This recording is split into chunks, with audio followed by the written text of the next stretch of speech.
উত্তরাখণ্ডে ফের মেঘভাঙা বৃষ্টি, একটি নয় একাধিক। শুক্রবার সকালে সেই রাজ্যের রুদ্রপ্রয়াগ এবং চামোলি জেলায় মেঘভাঙা বৃষ্টি হয়। অল্প সময়ে অত্যাধিক বৃষ্টির কারণে ভেঙে পড়ে বহু ঘরবাড়ি। ধ্বংসস্তূপের নিচে অনেকে চাপা পড়ে রয়েছেন বলেও আশঙ্কা করা হচ্ছে। রাস্তায় ধস নামায় অনেকে আটকে পড়েছেন বলে জানিয়েছেন উত্তরাখণ্ডের মুখ্যমন্ত্রী পুষ্কর সিং ধামি। উত্তরাখণ্ডের বিস্তীর্ণ এলাকায় মেঘভাঙা বৃষ্টির প্রভাব পড়েছে বলেই জানা গিয়েছে। রুদ্রপ্রয়াগ জেলায় অলকানন্দা এবং মন্দাকিনী নদীর সঙ্গমস্থলে জলস্তর ক্রমশই বাড়ছে।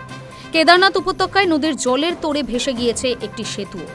ক্রমশ নদী এবং ছোট নালাগুলির জল ঢুকছে লোকালয়ে।